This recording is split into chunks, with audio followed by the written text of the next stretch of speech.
നമസ്കാരം. ന്യൂസ് റൗണ്ടപ്പിലേക്ക് സ്വാഗതം. ആദ്യം പ്രധാന വാർത്തകൾ. ത്യാഗത്തിന്റെ സ്മരണയിൽ ബലിപ്പെരുന്നാൾ ആഘോഷിച്ച വിശ്വാസികൾ പള്ളികളിലും പ്രത്യേകം തയ്യാറാക്കിയ ഈദ്ഗാഹുകളിലും പെരുന്നാൾ നമസ്കാരം നടന്നു. തെന്നല ബാലകൃഷ്ണപിള്ള ഇനി ഓർമ്മ. രാഷ്ട്രീയത്തിലെ സൗമ്യ സാന്നിധ്യത്തിന് വിട നൽകി കേരളം. തിരുവനന്തപുരം തൈക്കാട് ശാന്തി കവാടത്തിൽ ഔദ്യോഗിക ബഹുമതികളോടെ സംസ്കാര ചടങ്ങുകൾ നടന്നു. അർജന്റീന ഫുട്ബോൾ ടീം കേരളത്തിലേക്ക് എത്തുന്ന കാര്യത്തിൽ ഒരുക്കങ്ങൾ അവസാന ഘട്ടത്തിലെന്ന് കായിക വകുപ്പ് മന്ത്രി വി അബ്ദുറഹിമാൻ. അർജന്റീനിയൻ ഫുട്ബോൾ മാനേജ്മെന്റുമായി സർക്കാർ ചർച്ച നടത്തിയെന്നും മന്ത്രി. പെരുന്നാൾ ആഘോഷങ്ങൾക്കിടയിലും പ്രചാരണ തിരക്കിൽ നിലമ്പൂരിലെ സ്ഥാനാർത്ഥികൾ. മണ്ഡലത്തിലെ വിവിധ മുസ്ലിം പള്ളികളിലെ പെരുന്നാൾ നമസ്കാര ചടങ്ങുകളിൽ സ്ഥാനാർത്ഥികൾ പങ്കെടുത്തു. വാർത്തകൾ വിശദമായി. പ്രവാചകൻ ഇബ്രാഹിം നബിയുടെ മഹാത്യാഗത്തിന്റെ സ്മരണയിൽ വിശ്വാസികൾ ഇന്ന് ബലിപ്പെരുന്നാൾ ആഘോഷിച്ചു. പള്ളികളിലും പ്രത്യേകം തയ്യാറാക്കിയ ഈദ്ഗാഹുകളിലും പെരുന്നാൾ നമസ്കാരം നടന്നു. നമസ്കാരത്തിന് പ്രമുഖർ നേതൃത്വം നൽകി. പ്രവാചകനായ ഇബ്രാഹിം നബി പുത്രൻ ഇസ്മായിലിനെ ദൈവകൽപ്പന മാനിച്ച ബലിയെറുക്കാൻ സന്നദ്ധനായതിന്റെ ത്യാഗസ്മരണയിലാണ് വിശ്വാസികൾ പെരുന്നാൾ ആഘോഷിക്കുന്നത്. അടിയുറച്ച വിശ്വാസത്തിന്റെയും അർപ്പണബോധത്തിന്റെയും ഓർമ്മപ്പെടുത്തൽ കൂടിയാണ് ഈ ദിനം. പള്ളികളിലും പ്രത്യേകം തയ്യാറാക്കിയ ഈദ്ഗാഹുകളിലും പെരുന്നാൾ നമസ്കാരത്തിനായി വിശ്വാസികളെത്തി. തിരുവനന്തപുരം ചന്ദ്രശേഖർ നായർ സ്റ്റേഡിയത്തിൽ നടന്ന ഈദ്ഗാഹ് നമസ്കാരങ്ങൾക്ക് പാളയം ഇമാം ഡോക്ടർ വി.പി. ഷുഹൈബ് മൗലവി നേതൃത്വം നൽകി. പഹൽഗാം ഭീകരാക്രമണത്തിൽ തിരിച്ചടി നൽകിയ സൈന്യത്തിന് ആദരമർപ്പിച്ചും ഗസയിലെ ദുരിതമനുഭവിക്കുന്ന ജനതയ്ക്ക് പിന്തുണ നൽകിയുമായിരുന്നു പ്രമുഖരുടെ പെരുന്നാൾ സന്ദേശം. പഹൽഗാമിൽ 26 നിരപരാധികളായ മനുഷ്യർ നിർദാക്ഷിണ്യം കൊല ചെയ്യപ്പെട്ട സാഹചര്യമുണ്ടായി. പൈശാചികം, മനുഷ്യത്വരഹിതം എന്ന് ഇത്തരം സംഭവങ്ങളെ നമുക്ക് വിശേഷിപ്പിക്കുവാൻ സാധിക്കുകയുള്ളൂ. സഹോദരങ്ങളെ, ഭീകരാക്രമണത്തെ അതിശക്തമായിട്ട് ഈ പെരുന്നാൾ മൈതാനിയിൽ വെച്ച് നാം വീണ്ടും അപലപിക്കുകയും അതുപോലെ തന്നെ മരണപ്പെട്ടവരുടെ കുടുംബാംഗങ്ങളുടെ ദുഃഖത്തിലും വേദനയിലും നമ്മൾ പങ്കുചേരുകയും ചെയ്യുകയാണ്. സഹോദരങ്ങളെ, കോഴിക്കോട് വിവിധയിടങ്ങളിൽ പെരുന്നാൾ നമസ്കാരം നടന്നു. പാളയം മൊയ്തീൻ പള്ളിയിൽ നടന്ന ചടങ്ങുകൾക്ക് ഡോക്ടർ ഹുസൈൻ മടവൂർ നേതൃത്വം നൽകി. മലപ്പുറം മാദിൻ ഗ്രാൻഡ് മസ്ജിദിൽ പെരുന്നാൾ നമസ്കാരത്തിന് ചീഫ് ഇമാം സയ്യിദ് അഹമ്മദുൽ ഖബീർ അൽ ബുഖാരി നേതൃത്വം നൽകി. എറണാകുളം ഗ്രാൻഡ് മസ്ജിദിൽ MP ഫൈസൽ അസരിയായിരുന്നു കാർമ്മികത്വം വഹിച്ചത്. എറണാകുളം സെൻട്രൽ ജുമാ മസ്ജിദ്, കലൂർ ജുമാ മസ്ജിദ് തുടങ്ങിയ വിവിധ പള്ളികളിൽ പെരുന്നാൾ നമസ്കാരവും പ്രാർത്ഥനാ ചടങ്ങുകളും ഉണ്ടായിരുന്നു. പരസ്പരം ആലിംഗനം ചെയ്തും സ്നേഹം കൈമാറിയും വിശ്വാസികൾ പെരുന്നാൾ ആഘോഷിച്ചു. News desk M5 news. മുതിർന്ന കോൺഗ്രസ് നേതാവും KPCC മുൻ പ്രസിഡന്റുമായ തെന്നല ബാലകൃഷ്ണപിള്ളയ്ക്ക് വിട. തിരുവനന്തപുരം തൈക്കാട് ശാന്തി കവാടത്തിൽ ഔദ്യോഗിക ബഹുമതികളോടെ സംസ്കാര ചടങ്ങുകൾ നടന്നു. മുഖ്യമന്ത്രി പിണറായി വിജയൻ ഉൾപ്പെടെ തെന്നലയ്ക്ക് അന്ത്യോപചാരം അർപ്പിച്ചു. മുതിർന്ന കോൺഗ്രസ് നേതാവ് മുൻ KPCC അധ്യക്ഷനായ തെന്നല ബാലകൃഷ്ണൻ ഇനി ഓർമ്മ. തൈക്കാട് ശാന്തി കവാടത്തിലായിരുന്നു ഔദ്യോഗിക ബഹുമതികളുടെ സംസ്കാരം നടന്നു. KPCC ആസ്ഥാനത്ത് മുഖ്യമന്ത്രി പിണറായി വിജയൻ, ഗോവ ഗവർണർ PS ശ്രീധരൻപിള്ള, മന്ത്രിമാർ, മറ്റു പ്രമുഖ രാഷ്ട്രീയ നേതാക്കൾ ഉൾപ്പെടെയുള്ളവർ എത്തി അന്തിമോപചാരം അർപ്പിച്ചു. തുടർന്ന് അയ്യപ്പ സേവാ സംഘം ആസ്ഥാനത്തും മൃതദേഹം പൊതുദർശനത്തിന് വെച്ചു. സർവാദരണീയനും മാന്യനുമായ രാഷ്ട്രീയ നേതാവിനെയാണ് തെന്നല ബാലകൃഷ്ണപിള്ളയുടെ വിയോഗത്തിലൂടെ നഷ്ടമായിരിക്കുന്നതെന്ന് മുഖ്യമന്ത്രി പറഞ്ഞു. മൂല്യങ്ങളുടെ ഏറ്റവും നല്ലൊരു കാവൽക്കാരൻ, രാഷ്ട്രീയത്തിൽ മൂല്യങ്ങളെ സംരക്ഷിക്കുന്ന അതിൻ്റെ ഏറ്റവും നല്ല കാവൽക്കാരനായി നിന്ന ഒരാളാണ്. അപൂർവ ആളുകളെ അങ്ങനെയുള്ളൂ നമുക്ക് നഷ്ടമായിട്ടുള്ളത്. അപ്പോൾ രാഷ്ട്രീയമെന്ന് പറഞ്ഞു കഴിഞ്ഞാൽ ത്യാഗമാണ്, അങ്ങോട്ട് കൊടുക്കേണ്ടതാണ്. ഉള്ളതൊക്കെ അങ്ങോട്ട് കൊടുക്കുക, ഇങ്ങോട്ട് കണക്ക് പറഞ്ഞ് വാങ്ങുന്നതിനേക്കാൾ മെച്ചം അതാണെന്ന് കരുതുന്ന അപൂർവം രാഷ്ട്രീയ നേതാക്കളുള്ള ഒരാളായിരുന്നു. അതുകൊണ്ടാണ് അദ്ദേഹത്തിന് അവധി ആഘോഷങ്ങളിലും എനിക്ക് പങ്കെടുക്കാനെന്ന അവസരം ലഭിച്ചു. അങ്ങനെയുള്ള ആളുകൾ രാഷ്ട്രീയത്തിൽ ഏത് പാർട്ടി ആയാലും ഉണ്ടാകണമെന്നുള്ളതാണ്. അതുകൊണ്ട് അദ്ദേഹത്തോടുള്ള എൻ്റെ മതിപ്പും ബഹുമാനവും അദ്ദേഹത്തിന് മാതൃകയായി സ്വീകരിച്ച ആളാണ്. ഞാൻ ഗോവയിൽ മിനിങ്ങാന്നിവിടെ ഉണ്ടായിരുന്നു, പോയിട്ട് തിരിച്ച് ഇന്ന് രാവിലെ എത്തിയതാണ്. അപ്പോൾ അത്തരം ആളുകളെ മാതൃകയാക്കാൻ പുതിയ തലമുറ, പ്രത്യേകിച്ച് യുവതലമുറ, ഓരോ രാഷ്ട്രീയ പാർട്ടിയിലും യശപ്രാർത്ഥികളുണ്ടാവും. പക്ഷെ ഒരു 5% മൂല്യാധിഷ്ഠിതമുള്ള ആളുകൾ ഉണ്ടാവണം. അതിന് ഇദ്ദേഹത്തെപ്പോലുള്ള ആളുകളെ മാതൃകയാക്കാൻ ഞാൻ എല്ലാ രാഷ്ട്രീയ പാർട്ടികളും അഭ്യർത്ഥിക്കുന്നു. വാർഡ് പ്രസിഡന്റ് മുതൽ KPCC പ്രസിഡന്റ് വരെയുള്ള ചുമതലകൾ നിർവഹിച്ച അദ്ദേഹം ആ പരിചയ സമ്പത്ത് വാക്കിലും പ്രവൃത്തിയിലും കാത്തു സൂക്ഷിച്ചിരുന്നു. അധികാരവും അധികാരമില്ലായ്മയും ഒരുപോലെയെന്ന് കണ്ട രാഷ്ട്രീയ ജീവിതത്തിനുടമയാണ് അദ്ദേഹം. സ്വന്തം പാർട്ടിയിലെ തർക്കങ്ങളിൽ എല്ലാ പക്ഷത്തിനും സ്വീകാര്യനായിരുന്ന നേതാവെന്നാണ് തെന്നലയ്ക്ക് നൽകപ്പെട്ടിരുന്ന വിശേഷണം. വിഷയങ്ങളോട് അദ്ദേഹം കാണിച്ച പക്ഷപാതരഹിതവും വസ്തുനിഷ്ഠവുമായ നിലപാടാണ് അത്തരം ഒരു വിശേഷണത്തിന് അർഹനാക്കിയത്. വാർദ്ധക്യ സഹജമായ അസുഖത്തെ തുടർന്ന് അനന്തപുരി ആശുപത്രിയിൽ ചികിത്സയിലിരിക്കുകയായിരുന്നു തെന്നല ബാലകൃഷ്ണപിള്ളയുടെ വിയോഗം. M5 news, Thiruvananthapuram. Argentinian team കേരളത്തിൽ വരുന്ന കാര്യത്തിൽ ഉറപ്പ് ലഭിച്ചുവെന്ന് കായിക മന്ത്രി വി അബ്ദുറഹിമാൻ. സ്പോൺസർ അതിന്റെ കാര്യങ്ങളൊക്കെ ചെയ്തു. സർക്കാരിന് ഒരു ബാധ്യതയുമില്ലെന്നും ഒക്ടോബറിൽ മത്സരം നടക്കുമെന്നും മന്ത്രി വ്യക്തമാക്കി. മെസ്സി അടങ്ങുന്ന അർജന്റീന ടീമിനെ കേരളത്തിൽ എത്തിക്കാനുള്ള അവസാനഘട്ട ഒരുക്കവും പൂർത്തിയായെന്നും അടുത്ത ആഴ്ചയോടുകൂടി ടീമിന്റെ വരവേൽപ്പുമായി ബന്ധപ്പെട്ട ചർച്ചകൾ നടത്തുമെന്ന പ്രതീക്ഷയിലാണെന്ന് കായിക മന്ത്രി വി അബ്ദുറഹ്മാൻ അറിയിച്ചു. തുടർന്ന് അർജന്റീന ടീം മാനേജ്മെന്റ് കേരളത്തിൽ എത്തിയ ശേഷം സംയുക്ത വാർത്താ സമ്മേളനം നടക്കുമെന്നും സർക്കാർ അർജന്റീന ടീമുമായി കരാറിൽ ഒപ്പിട്ടിട്ടുണ്ടെന്നും മന്ത്രി വ്യക്തമാക്കി. സ്പോൺസർ അവർക്ക് ആവശ്യമായ മാച്ച് ഫീ അയച്ചു എന്നാണ് അറിയിച്ചിട്ടുള്ളത്. അതുകൊണ്ട് തന്നെ ഇനി മറ്റു തടസ്സങ്ങളൊന്നുമില്ല. ലോക ഫുട്ബോൾ രാജാക്കന്മാർ കേരളത്തിൽ വരുമ്പോൾ അവർക്ക് കേരളത്തിന്റെ അതിഥികളായിട്ടാണ് അവരെത്തുക. അവർക്ക് ആവശ്യമായുള്ള സൗകര്യങ്ങൾ ഒരുക്കുക എന്നുള്ളത് ഗവൺമെന്റ് ബാധ്യതയാണ്. അത്തരം കാര്യങ്ങളിലേക്ക് നമ്മൾ കടന്നിട്ടുണ്ട്. അതോടൊപ്പം തന്നെ കളിയുമായി ബന്ധപ്പെട്ട വേദികൾ ഏതാണെന്നുള്ളത് നമുക്ക് തീരുമാനിക്കേണ്ടതുണ്ട്. 2 വേദികളാണ് ഇപ്പോൾ നമ്മുടെ കയ്യിലുള്ളത്. അപ്പോൾ ആ ഒരു കാര്യം കൂടി നമ്മൾ പരിശോധിച്ചതിന് ശേഷം അവരെത്തും. ഈ അടുത്ത ആഴ്ചയോ അതിന് തൊട്ടടുത്ത ആഴ്ചയോ അവർ കേരളത്തിലെത്തും. ജനറൽ ഫുട്ബോൾ മാനേജ്മെന്റുമായി സംയുക്ത പ്രസ്താവന നടത്താനാണ് നമ്മൾ തീരുമാനിച്ചത്. അപ്പോൾ എല്ലാം കളിക്കാരുണ്ടാവും. അത്തരം കാര്യങ്ങളൊക്കെ തന്നെ ഒരു അർജന്റീൻ ടീം മാനേജ്മെന്റ് തന്നെ നമ്മൾ അറിയിക്കും. അതുവരെ നമ്മൾ കാത്തിരിക്കും. ആ 2 വേദികളെ അതൊന്ന് കൊച്ചിയും തിരുവനന്തപുരമാണല്ലോ നമുക്ക് കളിക്കാൻ പറ്റുന്ന 2 വേദികൾ. ഇതൊന്നും ആളുകൾ ഉൾക്കൊള്ളാൻ കഴിയില്ല. കാരണം ധാരാളം ഫുട്ബോൾ പ്രേമികൾ അത്തരത്തിലൊരു കളിക്ക് വേണ്ടി കാത്തിരിക്കുകയാണ്. അവരെ ഉൾക്കൊള്ളാൻ കഴിയുന്ന ഒരു വേദിയാണ് നമുക്ക് വേണ്ടത്. അപ്പോൾ അത്തരത്തിൻ്റെ വേദി നമ്മുടെ കയ്യിലുണ്ട്. അത് ഏതാണെന്ന് ഒന്ന് തിരുവനന്തപുരം ഒന്ന് കൊച്ചിയുമാണ്. അതിലേതെങ്കിലും ഒന്ന് നമുക്ക് സെലക്ട് ചെയ്യേണ്ടതുണ്ട്. തീർച്ചയായും ആ കാര്യങ്ങളിലേക്ക് നമ്മളിപ്പോൾ കടന്നിട്ടുണ്ട്. ഇതിൻ്റെ പരിശോധനകൾ ഇപ്പോൾ കായിക വകുപ്പ് നടത്തിക്കൊണ്ടിരിക്കുകയാണ്. അത് പൂർത്തീകരിക്കുമ്പോൾ നമ്മൾ എഞ്ചിനീയറിംഗ് റിപ്പോർട്ടിൻ്റെ അടിസ്ഥാനത്തിൽ കാര്യങ്ങൾ ചെയ്യും. പെരുന്നാൾ ആഘോഷങ്ങൾക്കിടയിലും പ്രചാരണ തിരക്കിലായിരുന്നു ഇന്ന് നിലമ്പൂരിലെ സ്ഥാനാർത്ഥികൾ. മണ്ഡലത്തിലെ വിവിധ മുസ്ലിം പള്ളികളിലെ പെരുന്നാൾ നമസ്കാര ചടങ്ങുകളിൽ സ്ഥാനാർത്ഥികൾ പങ്കെടുത്തു. പെരുന്നാൾ ദിനത്തിൽ മണ്ഡലത്തിലെ വിവിധ മുസ്ലിം പള്ളികളിലെ പെരുന്നാൾ നമസ്കാര ചടങ്ങുകളിൽ പങ്കെടുത്തതിനു ശേഷമാണ് സ്ഥാനാർത്ഥികൾ പ്രചാരണത്തിനിറങ്ങിയത്.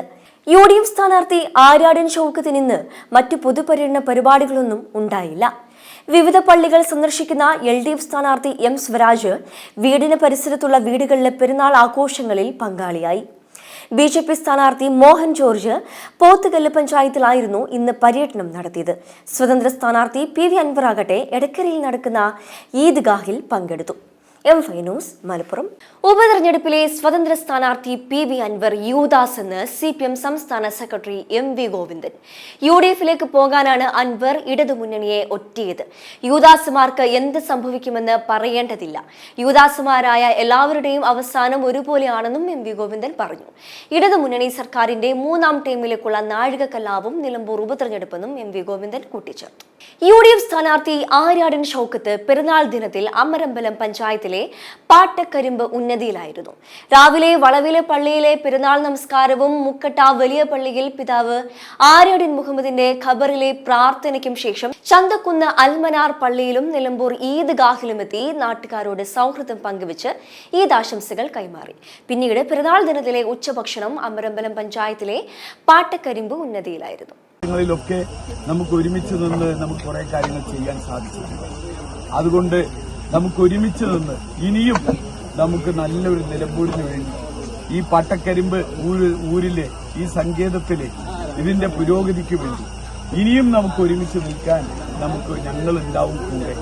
നിങ്ങൾ എന്ത് പ്രശ്നങ്ങളും പ്രയാസങ്ങളും ഉണ്ടെങ്കിലും നിങ്ങൾക്ക് വന്നുകൊണ്ട് നമ്മളോട് പറയാൻ പറ്റും. എനിക്കൊരൊറ്റ കാര്യം നിങ്ങളോട് പറയാനുള്ളൂ. ഞാൻ ഒരിക്കലും നിങ്ങൾ വോട്ട് ചെയ്ത് വിജയിപ്പിച്ച് എന്നെ അയച്ചാൽ ഞാൻ ഒരിക്കലും നിങ്ങളെ പാതി വഴിയിൽ വിട്ട് ഞാൻ എവിടെയും പോകും. കർണാടക ക്രിക്കറ്റ് അസോസിയേഷൻ ഭാരവാഹികൾ രാജിവെച്ചു. IPL വിജയാഘോഷത്തിനിടെ ബംഗളൂരു ചിന്നസ്വാമി സ്റ്റേഡിയത്തിലുണ്ടായ അപകടത്തിന്റെ ധാർമ്മിക ഉത്തരവാദിത്തം ഏറ്റെടുത്താണ് രാജി. Karnataka cricket association secretary A Shankar, treasurer E Jayaram എന്നിവരാണ് രാജിവെച്ചത്.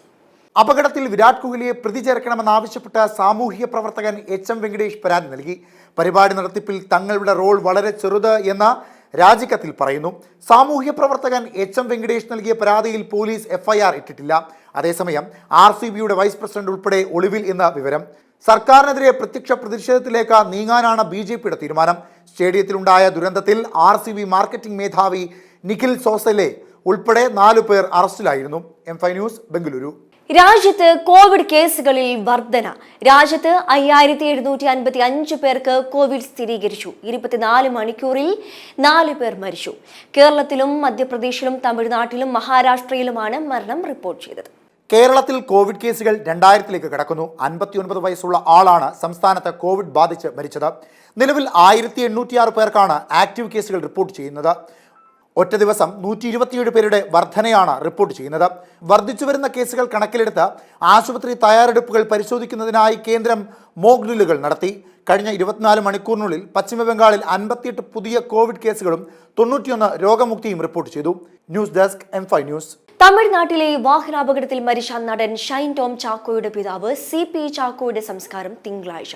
തൃശൂർ മുണ്ടൂർ പരികർമ്മല മാതാപ്പള്ളിയിലാണ് സംസ്കാരം. അപകടത്തിൽ പരിക്കേറ്റ് തൃശൂരിലെ ആശുപത്രിയിൽ ചികിത്സയിൽ കഴിയുന്ന ഷൈൻ ടോം ചാക്കോയെയും അമ്മയും കേന്ദ്രമന്ത്രി സുരേഷ് ഗോപിയും സിനിമാ പ്രവർത്തകരും സന്ദർശിച്ചു. കൊച്ചിയിൽ മുങ്ങിയ കപ്പലിൽ നിന്നുള്ള കെമിക്കലുകൾ അടങ്ങിയ ബാരലുകൾ വിഴിഞ്ഞത്തടിഞ്ഞു. കഴിഞ്ഞ ദിവസം രാത്രി 11 എണ്ണം തീരത്തെത്തിയിരുന്നു. വെള്ളിയാഴ്ച രാത്രി കോവളം ഭാഗത്ത് 2 എണ്ണവും ആഴിമല ഭാഗത്ത് 1 എണ്ണവും വിഴിഞ്ഞത്ത് 5 എണ്ണവും ലഭിച്ചു. കണ്ടെയ്നറുകൾ നീക്കം ചെയ്യാൻ ഏൽപ്പിച്ചിരിക്കുന്ന കമ്പനിയുടെ നേതൃത്വത്തിൽ ഇവ ശേഖരിച്ച കോസ്റ്റൽ പോലീസ് സ്റ്റേഷനിൽ വളപ്പിൽ സൂക്ഷിച്ചിരിക്കുകയാണ്. കടലിൽ ഒഴുകി നടക്കുന്ന കെമിക്കലുകൾ അടങ്ങിയ ഭാരം കൂടിയ ബാരലുകൾ മത്സ്യബന്ധനത്തെ ബാധിക്കുന്നതായി പരാതി ഉയർന്നിട്ടുണ്ട്. മീൻ പിടിക്കാനായി വല വിരിച്ച ശേഷം തിരികെ വലിച്ചു കയറ്റുമ്പോഴാണ് ബാരലുകൾ കാണുന്നതെന്ന് മത്സ്യത്തൊഴിലാളികൾ പറഞ്ഞു. വലകൾ പൊട്ടി നഷ്ടമുണ്ടായതായി കാണിച്ച് 2 തൊഴിലാളികൾ കോസ്റ്റൽ പോലീസിന് പരാതി നൽകി. വെള്ളിയാഴ്ച വൈകുന്നേരം വരെ 19 ബാരലുകൾ ലഭിച്ചെന്ന് കോസ്റ്റൽ പോലീസ് പറഞ്ഞു. M5 news, Thiruvananthapuram. Kozhikode Malaparamba sex racket കേസിലെ 8 പ്രതികൾക്ക് ജാമ്യം അനുവദിച്ച കോടതി നടത്തിപ്പുകാരായ 3 പേർക്ക് ഉപാധികളോടെയാണ് ജാമ്യം അനുവദിച്ചത്. 3 പേരും കസ്റ്റഡിയിൽ ചോദ്യം ചെയ്യാൻ ഹാജരാകണം. സംഭവത്തിൽ ഒരാൾ റിമാൻഡിലുണ്ട്. മലാപ്പറമ്പിൽ ഈയപ്പാടി റോഡിലുള്ള അപ്പാർട്ട്മെന്റിൽ നടത്തിയ പരിശോധനയിലാണ് 6 സ്ത്രീകൾ ഉൾപ്പെടെ 9 പേരടങ്ങുന്ന സെക്സ് റാക്കറ്റ് പിടിയിലാകുന്നത്. 20 ദിവസത്തിലധികമായിട്ടും കാളികാവിൽ കടുവയെ പിടികൂടാൻ സാധിക്കാത്തതിൽ രൂക്ഷ വിമർശനവുമായി MLA AP അനിൽകുമാർ. അവിടെ എങ്ങനെയാണ് ജനങ്ങൾ സമാധാനത്തോടെ കഴിയുക എന്ന് ചോദിച്ച MLA വനം മന്ത്രി ആ ഭാഗത്തേക്ക് തിരിഞ്ഞു നോക്കിയിട്ടില്ലെന്നും കുറ്റപ്പെടുത്തി. അതിന് ശക്തമായ പ്രതിഷേധം തെരഞ്ഞെടുപ്പിൽ ഉണ്ടാകുമെന്നും അദ്ദേഹം നിലമ്പൂരിൽ പറഞ്ഞു. ഇത്രയും ദിവസമായിട്ട് മന്ത്രി ആ ഭാഗത്തേക്കൊന്ന് വന്നു നോക്കിയിട്ടില്ല. അപ്പോൾ ഒരു കാര്യവും നടക്കുന്നില്ല. ജനങ്ങൾ അങ്ങേയറ്റത്തെ ആശങ്കയിലാണ്. അത് ഞങ്ങൾ ഈ പറഞ്ഞുകൊണ്ടിരിക്കുകയാണ്. സ്വാഭാവികമായി ആ ഒരു കാര്യം ഈ തെരഞ്ഞെടുപ്പ് രംഗത്ത് ഏറ്റവും പ്രധാനപ്പെട്ട ചർച്ചാ വിഷയമാകും. കേന്ദ്ര സർക്കാരിന്റെ നിലപാടാണ് വനംവന്യജീവി നിയമം ഭേദഗതി വരുത്താതെ ഒരു തരത്തിലും ഈ പ്രശ്നം പരിഹരിക്കാൻ പറ്റില്ലെന്നാണ് സർക്കാരിന്റെ നിലപാട്. അല്ല, ഞങ്ങൾ പറഞ്ഞ കാര്യം ഇപ്പോൾ നാളെ പാർലമെന്റ് വിളിച്ചുകൂട്ടി അത് നിയമം ഭേദഗതി ചെയ്ത് ഇവിടുത്തെ പ്രശ്നം പരിഹരിക്കില്ലെന്ന് എല്ലാവർക്കും അറിയാവുന്ന കാര്യമല്ലേ. പക്ഷെ നിലവിലുള്ള നിയമങ്ങൾ വെച്ച് ഈ നേരിടാൻ കഴിയുന്ന ഒരുപാട് കാര്യങ്ങളുണ്ടല്ലോ. ആ കാര്യങ്ങൾ എന്തുകൊണ്ട് വനം വകുപ്പ് ചെയ്യുന്നില്ല? വനം വകുപ്പ്, ഞാൻ വീണ്ടും ആവർത്തിക്കുകയാണ്, നിയമസഭയിൽ കടുവ ഉണ്ട് എന്ന് പറഞ്ഞിട്ട് കൂട് വെക്കാനോ ക്യാമറ വെക്കാനോ തയ്യാറായില്ല. വളരെ ലാഘവത്തിലെടുത്തു. അതേ കടുവയാണ് 2 മാസം കഴിയുമ്പോഴേക്ക് ഒരു ചെറുപ്പക്കാരനെ കടിച്ചു വന്നത്. അപ്പോൾ ഒരു കാര്യങ്ങൾ പറയുമ്പോൾ അതിന് ഗൗരവത്തോടു കൂടി കണ്ടുകൊണ്ട് ജനങ്ങളുടെ ജീവന് സംരക്ഷണം നൽകാനുള്ള ഉത്തരവാദിത്വം ഗവൺമെന്റ് എടുക്കുന്നില്ല. വളരെ ലാഘവത്തിലാണ് ഗവൺമെന്റ് പോകുന്നത്. അതിന്റെ ശക്തമായ പ്രതിഷേധം ഈ തെരഞ്ഞെടുപ്പിലുണ്ടാകും. വ്യവസായിയായ യൂട്യൂബറിൽ നിന്നും ഉപഹാരം കൈപ്പറ്റിയതിന് കണ്ണൂർ SHO ശ്രീജിത്ത് കോടിയേരിക്കെതിരെ പരാതിയിൽ അന്വേഷണം ആരംഭിച്ച പോലീസ്. വ്യവസായിയിൽ നിന്ന് ഉപഹാരം കൈപ്പറ്റിയെന്ന പരാതിയിൽ കണ്ണൂർ SHO ശ്രീജിത്ത് കോടിയേരിക്ക് എതിരെയാണ് പോലീസ് അന്വേഷണം പ്രഖ്യാപിച്ചിട്ടുള്ളത്. എന്നാൽ പരാതിക്കാരനായ വ്യക്തിക്കെതിരെ നേരത്തെ പോലീസ് കേസെടുത്തതിന്റെ വൈരാഗ്യമാണ് ആരോപണത്തിന് കാരണമെന്ന് SHOയുടെ പ്രതികരണം. വ്ലോഗറായ വ്യവസായിയുടെ കടയിലെത്തി അദ്ദേഹത്തിന്റെ കയ്യിൽ നിന്നും ഉപഹാരം സ്വീകരിച്ചു എന്നാണ് പരാതി. ഇതിനെ തുടർന്ന് പരാതിക്കാരൻ മുഖ്യമന്ത്രിക്കും പരാതി സമർപ്പിച്ചിട്ടുണ്ട്. എന്നാൽ അന്നേ ദിവസം തന്റെ പിറന്നാളായിരുന്നുവെന്നും മറ്റു പല സാധനങ്ങൾ വാങ്ങുന്നതിനോടൊപ്പം തനിക്ക് ലഭിച്ച ഉപഹാരം മാത്രമാണ് ഇതെന്നും അദ്ദേഹം വ്യക്തമാക്കി. പരാതിയെ തുടർന്ന് സ്പെഷ്യൽ ബ്രാഞ്ച് അസിസ്റ്റന്റ് കമ്മീഷണർക്കാണ് അന്വേഷണ ചുമതല. M5 news, Kannur. കാട്ടുപന്നിയുടെ വ്യത്യസ്ത ആക്രമണങ്ങളിലായി 5 പേർക്ക് പരിക്ക്. മമ്പാട് പരുതുമൽ അസീനാർ, ജാനകി, സുഹ്റാബി എന്നിവർക്കും ഗൂഡല്ലൂർ സ്വദേശികളായ 2 ബൈക്ക് യാത്രക്കാർക്കുമാണ് പരിക്കേറ്റത്. ഇന്ന് രാവിലെ 7 മണിയോടെ വീട്ടുമുറ്റത്ത് കിടക്കുന്ന കാട്ടുപന്നിയെ ഓടിക്കാൻ ശ്രമിക്കുന്നതിനിടയിൽ ചാടിയെണ്ണീറ്റ കാട്ടുപന്നി ജാനകിയെ ആക്രമിക്കുകയായിരുന്നു. ഇനി കാലാവസ്ഥ.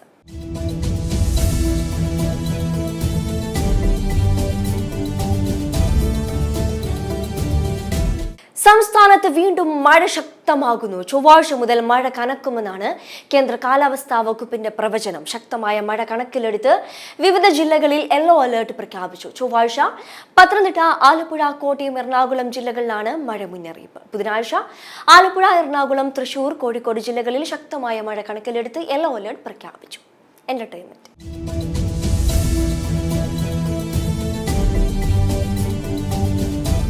18 വർഷത്തിനിപ്പുറവും തിയേറ്റർ ഇളക്കി മറിച്ച് തലയും പിള്ളാരും. മോഹൻലാൽ ചിത്രം ചോട്ടാ മുംബൈ ഏത് പാതിരാത്രി ഇട്ടാലും ഹൗസ്ഫുൾ. എമ്പുരാൻ, തുടരും എന്നീ വമ്പൻ ഹിറ്റുകൾക്ക് പിന്നാലെയാണ് ചോട്ടാ മുംബൈ തിയേറ്റർ അടക്കിവാണത്. ജൂൺ 6-ന് തിയേറ്ററിൽ എത്തിയ ചിത്രത്തിന് മികച്ച സ്വീകാര്യതയാണ് ലഭിച്ചുകൊണ്ടിരിക്കുന്നത്. ആദ്യ ദിവസം ഫാൻ ഷോകളും ഹൗസ്ഫുൾ ഷോകളിലുമാണ് ചിത്രം പ്രദർശനം ആരംഭിച്ചത്. മികച്ച പ്രതികരണം കാത്തിരിക്കുന്നവരെ നിരുത്സാഹപ്പെടുത്താത്ത പ്രതികരണമാണ് ചിത്രത്തിന് ലഭിക്കുന്നത്. നിലവിലെ സാഹചര്യത്തിൽ സംസ്ഥാനത്തെ പല തിയേറ്ററുകളിലും ചോട്ടാ മുംബൈ ചാർട്ട് ചെയ്തിട്ടുണ്ട്. ഇതിനോടകം തന്നെ മികച്ച കളക്ഷനുകളാണ് സിനിമയ്ക്ക് ലഭിക്കുന്നത്. അതോടൊപ്പം സ്ഫടികം, ദേവദൂതൻ, മൺചിത്രത്താഴ് തുടങ്ങിയ സിനിമകളിലും മികച്ച പ്രതികരണം തുടരുന്നു. സത്യൻ അന്തിക്കാട് സംവിധാനം ചെയ്ത മോഹൻലാൽ ചിത്രം സ്നേഹപൂർവ്വമാണ് അടുത്ത റീ റിലീസിന് ഒരുങ്ങുന്നത്. Entertainment desk, M5 news. വീണ്ടും ഒരു ഗംഭീര പോലീസ് കഥയുമായി ഷാഫി കബീറിന്റെ റോന്ത്. ദിലീഷ് പോത്തൻ, റോഷൻ മാത്യു എന്നിവർ പ്രധാന കഥാപാത്രങ്ങളെ അവതരിപ്പിക്കുന്ന റോന്തിന്റെ ട്രെയിലർ പുറത്തുവിട്ടു. 2 പോലീസുകാരുടെ ഔദ്യോഗിക ജീവിതത്തിലൂടെയും വ്യക്തിഗത ജീവിതത്തിലൂടെയും സഞ്ചരിക്കുന്ന ഒരു ത്രില്ലർ ചിത്രമാണ് റോന്ത്. ഒരു മികച്ച പോലീസ് സ്റ്റോറി ആയിരിക്കും സിനിമ പറയുക എന്ന് ട്രെയിലർ ഉറപ്പു നൽകിയിട്ടുണ്ട്. ജൂൺ 13-ന് ചിത്രം തിയേറ്ററുകളിലേക്ക് എത്തും. ഇലവീഴ പൂഞ്ചിറയ്ക്ക് ശേഷം ഷാഫി കബീർ സംവിധാനം ചെയ്യുന്ന ഈ ചിത്രം സൂപ്പർ ഹിറ്റായ ഓഫീസർ ഓൺ ഡ്യൂട്ടിക്ക് ശേഷം അദ്ദേഹം തിരക്കഥ ഒരുക്കിയിരിക്കുന്ന സിനിമ കൂടിയാണ്. Entertainment desk, M5 news. പ്രധാന വാർത്തകൾ ഒരിക്കൽ കൂടി. ത്യാഗത്തിന്റെ സ്മരണയിൽ ബലിപ്പെരുന്നാൾ ആഘോഷിച്ച വിശ്വാസികൾ പള്ളികളിലും പ്രത്യേകം തയ്യാറാക്കിയ ഈദ്ഗാഹുകളിലും പെരുന്നാൾ നമസ്കാരം നടന്നു. തെന്നല ബാലകൃഷ്ണപിള്ള ഇനി ഓർമ്മ. രാഷ്ട്രീയത്തിലെ സൗമ്യ സാന്നിധ്യത്തിന് വിട നൽകി കേരളം. തിരുവനന്തപുരം തൈക്കാട് ശാന്തി കവാടത്തിൽ ഔദ്യോഗിക ബഹുമതികളോടെ സംസ്കാര ചടങ്ങുകൾ നടന്നു. അർജന്റീന ഫുട്ബോൾ ടീം കേരളത്തിലേക്ക് എത്തുന്ന കാര്യത്തിൽ ഒരുക്കങ്ങൾ അവസാന ഘട്ടത്തിലെന്ന് കായിക വകുപ്പ് മന്ത്രി വി അബ്ദുറഹിമാൻ. അർജന്റീനിയൻ ഫുട്ബോൾ മാനേജ്മെന്റുമായി സർക്കാർ ചർച്ച നടത്തിയെന്നും മന്ത്രി. പെരുന്നാൾ ആഘോഷങ്ങൾക്കിടയിലും പ്രചാരണ തിരക്കിൽ നിലമ്പൂരിലെ സ്ഥാനാർത്ഥികൾ.